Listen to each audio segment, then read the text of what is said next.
What's up, and welcome to The Greatest Teacher of All Time, where I, Quincy Dawson, interview teachers to highlight their philosophies, strategies, and personalities. Today, I've got Emonty. What's up, Emonty? Hello, How you doing? How you doing? I'm well. How are you? I'm good. So before this, I was kind of like prepping you and like prefacing the show and saying that a lot of teachers have a lot to offer.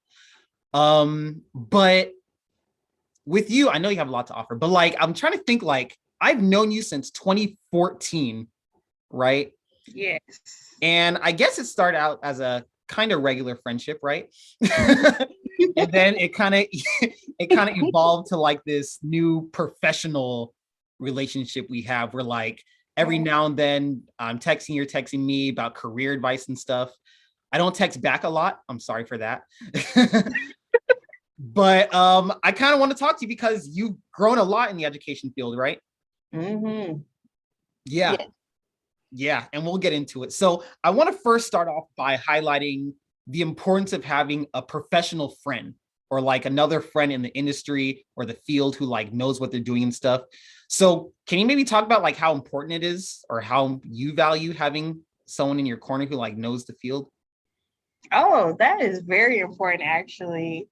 I know every school I go to, I find someone who I feel like will help me in my journey on becoming a better educator. Like right now, my coworker, who is the science teacher, she's actually been a teacher for 10 years. And she helps me with lesson planning for ELA because she taught ELA for about 8 of those 10 years. So I would say that's amazing, but you should always have someone in your professional corner or have like a mentor that you look up to. I know I have one. Should I talk about that? Yeah, go for it. Oh, her name's Valencia D. Clay. I love her. She was a teacher and now she is trying to find something for students who are considered special education, but not really functional skills, but more like we would say problems with like IEPs, literacy, math issues, and or AD or ADHD. So I'm really looking forward to what she comes up with. Maybe you can work for her one day, you know. Hey, maybe, right? Keep making these business She's in moves. Baltimore, so yeah. Okay, yeah, we'll talk about location in a minute. But how did you get this mentor? Actually, I do not know her. Like from meeting her, I found her on Instagram, and I kept following her, and then she finally quit her teaching profession and created these spaces for people who are educators or authors or any just spaces. And that's how I'm able to communicate with her, which is really great. So she has one where she meets up 4 o'clock every morning, my time, one at 8 p.m. every day. It's a lot of spaces where you can interact with her. And she teaches you skills in order to help you be a better, I would say, teacher, writer, and reader. And then I know she's trying to create something for students. So I can't wait for that. And I used to actually have a real mentor, like that I work with in City, who I really miss. But she has her own consulting firm. So she goes into classes and tell them how to fix what's wrong with their school. Yeah, that's cool. But I want to get into more like how. So with this person online, is it like a group of you guys who meet together or So she has a following about 160,000, right? but the spaces it's normally only like 10 of us each time, sometimes 12, maybe 20. It's Hmm. called the one I go to at 4 o'clock in the morning is called Deliberate Dawn Club. So you're supposed to complete a task. Say for instance, I'm in school, so I need to create a lesson plan for my school. That could be my task, and you just tell everyone on the live that's your task for today. Okay, that's cool. She's trying to like create these bonds with everyone on there. Exactly. I really like it. Her Yeah, name is yeah. Valencia D. Clay. Okay, yeah, we'll look her up. But Mhm. with this other one at your other school, how did that person become your mentor? Oh, so that's from City Year. So when I did City Year, she was my partner teacher. And she Ah, taught okay. English. She taught English, and I just really loved how she taught English. And I told her, "You're my mentor." Her name's Miss Sweet. I said, "You're my mentor." She said, "Okay." And That's so cool. And mhm. you just like claimed it, right? Like you are my I mentor now. did. I did. I love her. I think everywhere I work, I said it. I find someone that I'm like, okay, I like you. You're my person. I got my person here now too. I really Yeah. like her. Yeah. I would say professionally, that's been hard for me to do actually. Yeah, Really? like a mentor to like look up to. It's like I've been assigned mentors before and like those have worked out great, but like just finding someone has been hard. Like I maybe have to. because like I'm just an awkward person. Because the mentor who I consider a mentor now, he's someone who I worked with like once, and I was like, hey, I want you to be my mentor. Like I want you to give me advice and stuff. And And he he's said, great with it. Like he's an okay, that's assistant principal, and yeah, he's good at giving advice and stuff. But like I don't know, I want to find different ways to do that instead of forcing it. yeah. I feel like you have wherever you are, you know that someone is great at what they do, and that's what you see yourself doing in the future. Definitely say, hey, you mind working with me on this, and that? Because I knew she was. I mean, the way she taught was like that. How she did her lessons, and I'm new to middle school, so I did not know how to do middle school. And I saw that she did. I said, "Hey, you want to help with my lesson plan? Okay, cool." Okay. So do you think a lot of young teachers are good at that, like making those relationships? I know like with a young age, No, everything on Instagram is so much easier, but like, no. A lot of young teachers think they know everything. Honestly, they don't sit back and pay attention to veteran teachers. I understand veteran teachers are stuck in ways that don't work anymore, but you can still learn from them. And a lot of them come into these schools like, oh, I want to be this, and change this, or pay attention, see what needs to be fixed and what does not need to be fixed. Because I did TFA, and I know a lot of my TFA counterparts butted heads with their veteran teachers. For me, I'm sitting back. My favorite teacher is about 40, 50 years old because I'm yeah, I mean, that's not old, but okay.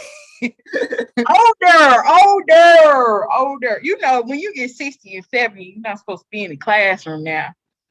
Okay, those are strong words right there. You're in the class. I've never seen a 7-year-old teacher. Substitute, yes. Teacher. Oh, Um, yes, I have in high school, but he was amazing. I've never seen anyone like that ever in my life again. Love that man. yeah, I mean, there's always exceptions to the rule. But yeah, I feel like what you said earlier about young teachers think they know it all, I was definitely that person coming to the classroom. Oh, Like we would not I work. Mm-mm. and maybe so it's another thing to like look out for mentors. It's another thing for mentors to like approach you, right? Or potential mentors.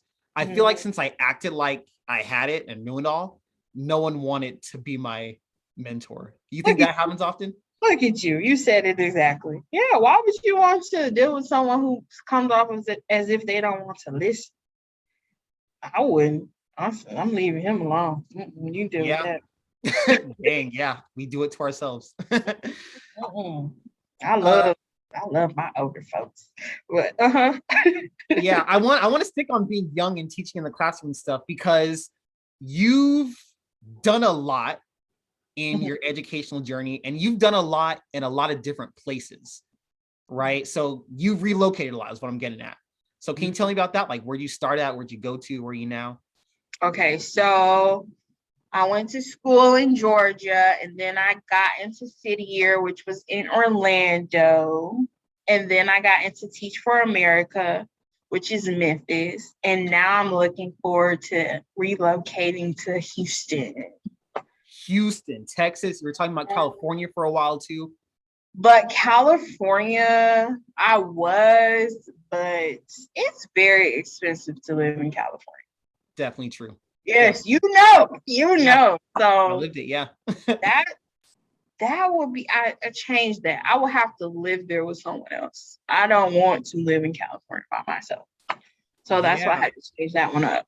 So It's with that and like even being willing to move, like why are you just so willing to get up and go somewhere? Like, because I love learning different cultures and areas of different places. Every place is different. And I love being able to say, oh, I used to live there. Oh, I visited there.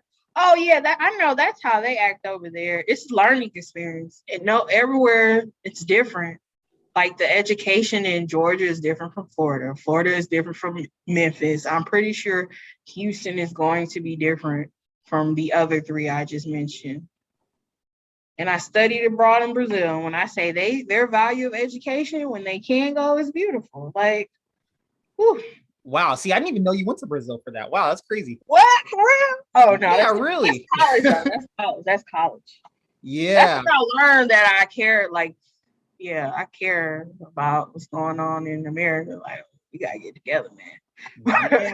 I could see. I mean, you've been almost everywhere. But with that and what do you say, Orlando to Tennessee to wherever you're going next, have you thought about like applying for a job and they're like, oh, this person's young and they're always moving around a lot? I mean, for me, I got the critique where, wow, you've never been anywhere longer than 2, 3 years. Like, what's up with you?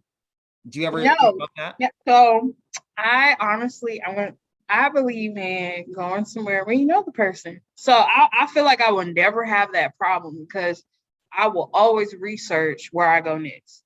I will always see, okay, this is a job that's open. Let me see if I know anyone. I'm not going to apply anywhere I don't know anyone there or my school connection. So Georgia State and Johns Hopkins. If I don't have connections through them, TFA, city year, sister, friend, parent, I'm probably not going to apply to it because I need to know how it is before I go. Like the job I'm at now, my TFA coach is besties or friends with my principal. I told my TFA coach, hey, I want to work here. And she called the principal and they spoke. And then I got my phone call. Hey, Miss Rainey. Okay, I get that's one strategy, right? But with that, like, don't you think you're limiting yourself? Like, you're only at jobs where you know a person. I guess you must know a lot of people. Well, I didn't know anyone here. I just knew someone that knew someone here. And I need to do my research. I feel like I'm in a career field where there is someone who always knows somewhere. For real. Like if I want to go to Atlanta, guess who I'm gonna hit up first? I mean, okay. I cut ties with a lot of my teacher friends out here, but Get it together. Get it together. Yeah, But no, yeah. I could probably get you. I don't know. Maybe. I have professors out there that I will reach out to. Also, this is a education.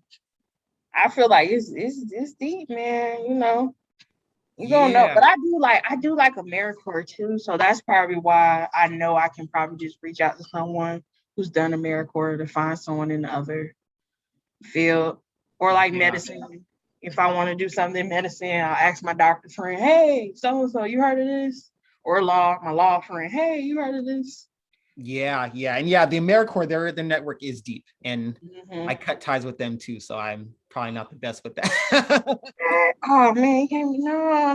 Yeah, man. Long, short story, but we'll talk about it later. But maybe going back to you being at different places and like having these connections somewhere. You've told me before that you grew up in a private school, right? Like you went to private school when? High school, middle school? Ooh, I went to private school we started it was literally called K2, K3.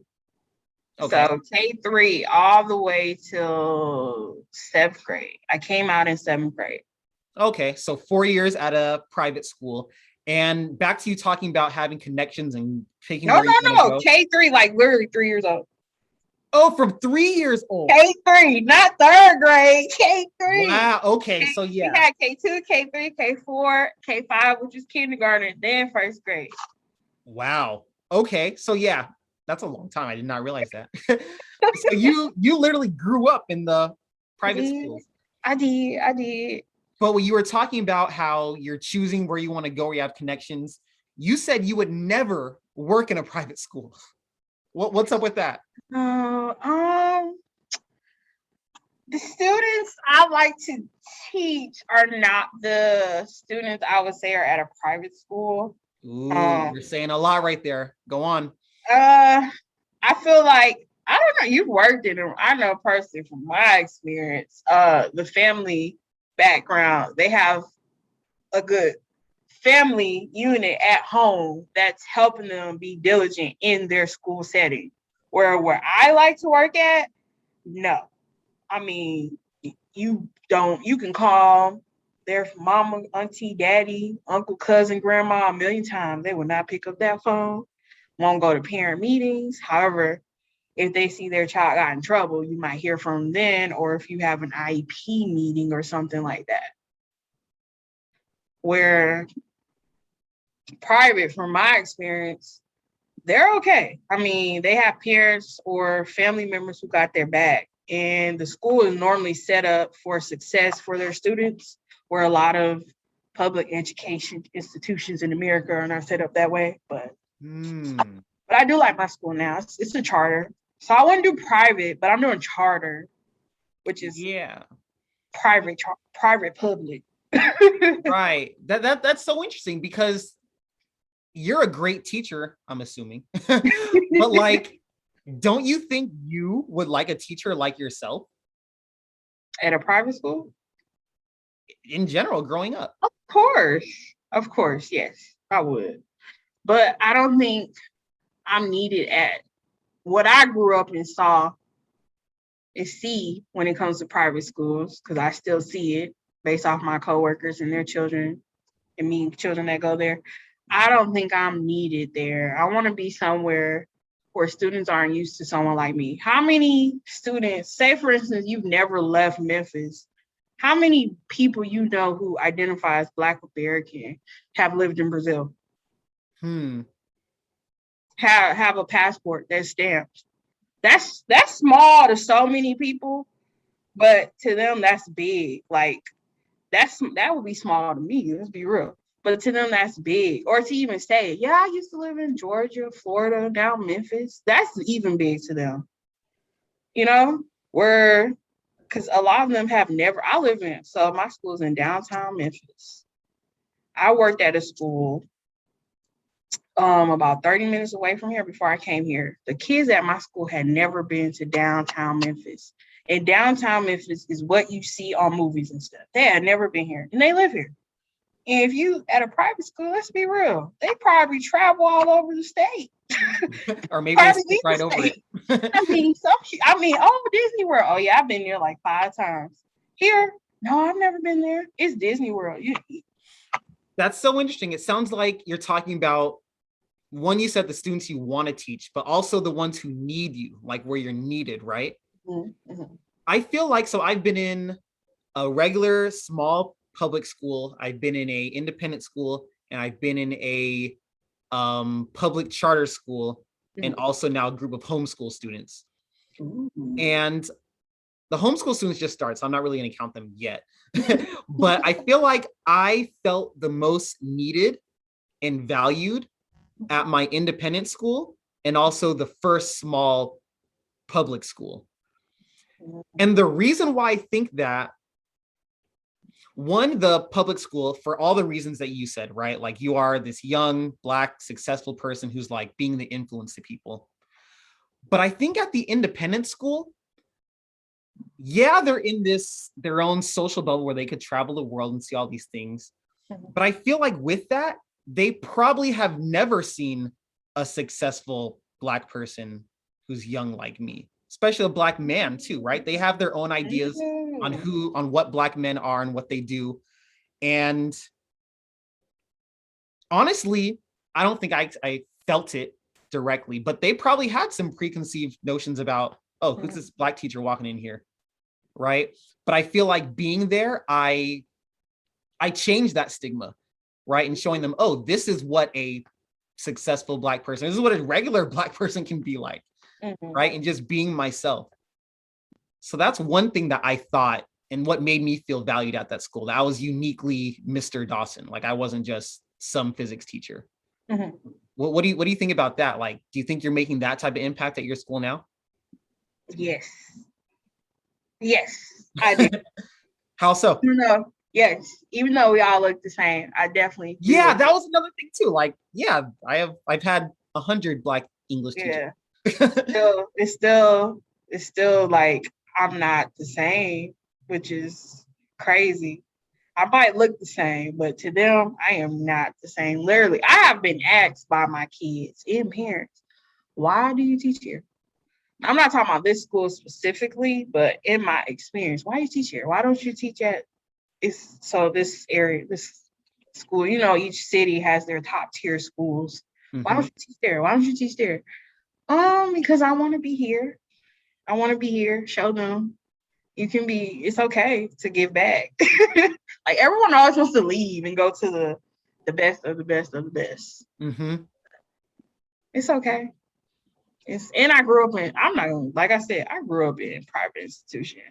I personally do not want to teach. It might be I would say if I do, it will probably be a learning experience for me to see what works in those educational institutions and bring it back to, I would say, Title I schools, low income, just to see, okay, what's working here? Let's see if we can bring some of I don't know. When you did it, did you have smaller class sizes? Did you have multiple teachers in the classroom?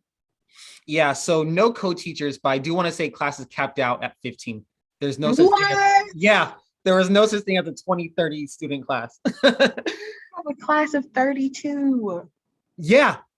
And so that's another thing too. Like you say the types of students you want to teach or the type of environment you want to be in.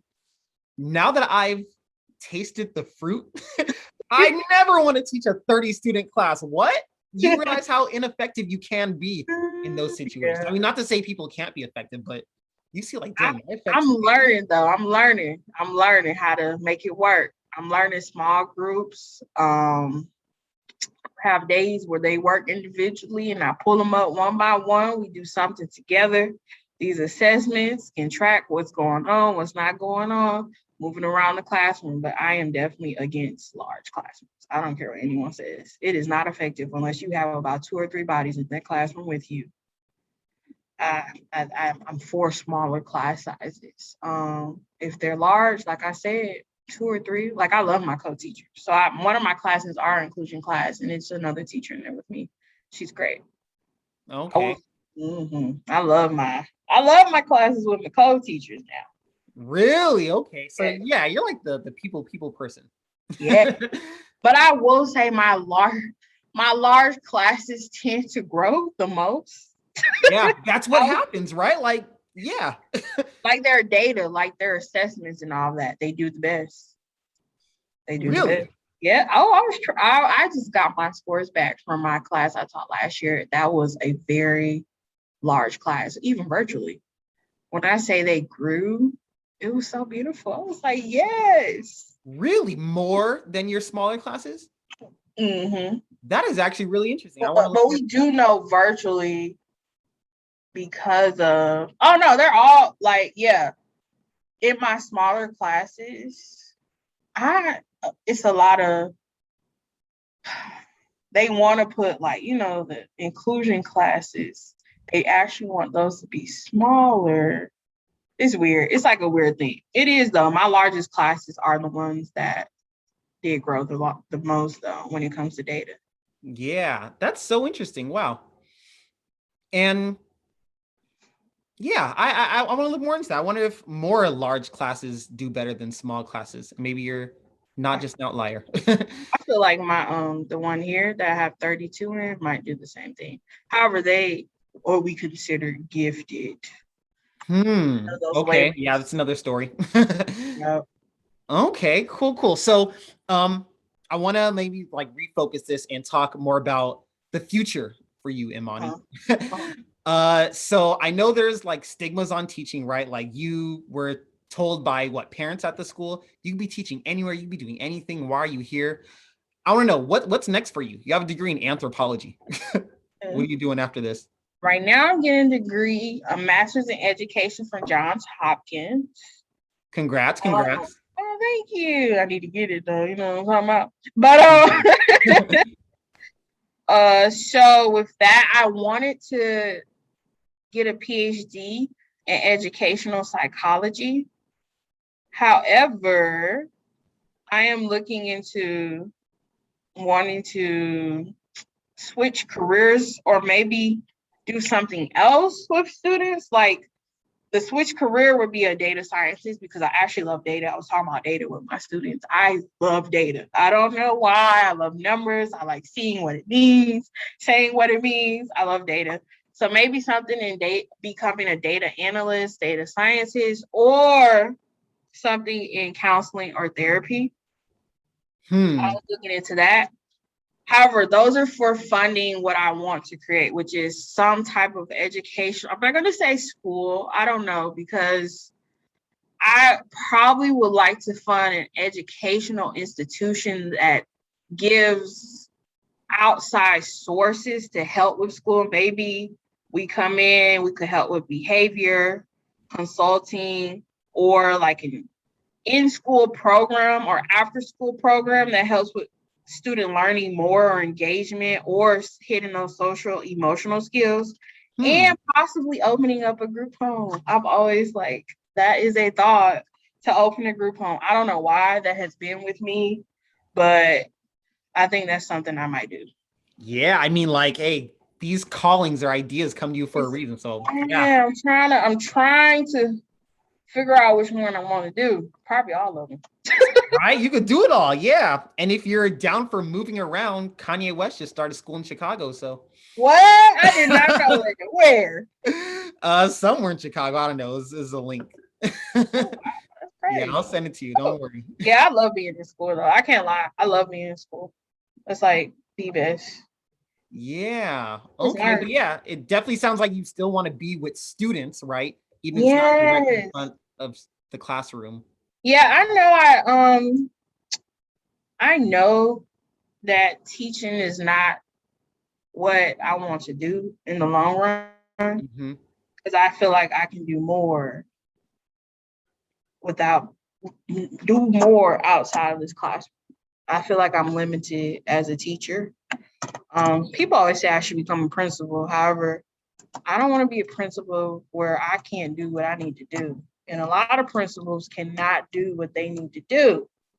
That's another thing too we got to talk about because yeah, a lot of people think the principal calls all the shots, but like It's not your exactly. board, it's your board, baby, or whoever own that educational institution. Okay. And if I Yeah. own it, guess what? We can do what I say. Okay. So that's so interesting because yeah, I feel like we both have these ideas on like how to expand our reach outside the class. You with that helping more youth. My side is actually on the teacher development side. Like I want to Mm, help develop teachers to be the best that they can be. that's good. I like that. You want to, does it matter? Do you prefer working with younger teachers, or it doesn't matter? Ooh, that's a good question. Um, yeah, I think I'd want to help teachers in the beginning of their Mhm. teaching. Dang, but also teachers who've been doing it for a while too. Yeah, I don't know. I haven't decided. I want to get everybody. I want to make all teachers the best that they can be. Have you ever thought of like working with teacher prep programs like TFA? Would you, Uh, you, yeah, so not Teach for America specifically, but I'm actually working for another program where I'm an instructional coach and helping enhance teachers.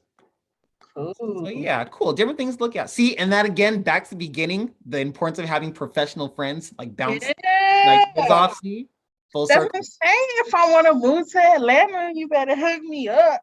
I got you, man. I'll put you in some type of homeschooling program. Oh my goodness. All I right, all guess right. you like it. The homeschooling. Say it again.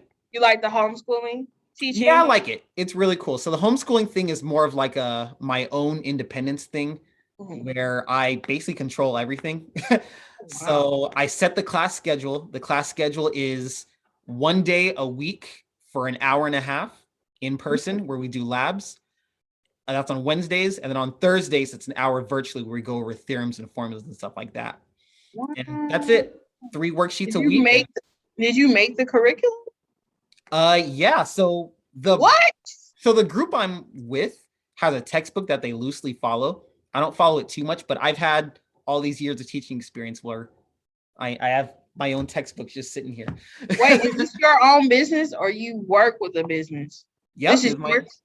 this is my own thing completely. Oh man, see you own it. You doing well, I don't teach, but you doing that's It's good. something. We need to talk off camera so you tell me how you started that. But I need some more money to start stuff like that. I mean, it's not about money right now. It's kind of like what you said before about the people you know. I just got linked in with this group. They Oh, said, "Hey, quit your job." I'm like, "Sure." oh, but it's your own though. I Yep. like that. I like Physical that. science with Mr. Dawson. Oh, you're gonna tell me how to do I don't know. I Actually, got you. I got you. We'll share keys. We'll share okay. keys. That's what I'm look at it. It's who you know. Y'all see this? Who you know. This is You it. proving my point. Wow. All right. Once again, thank you for sharing all this, Imani.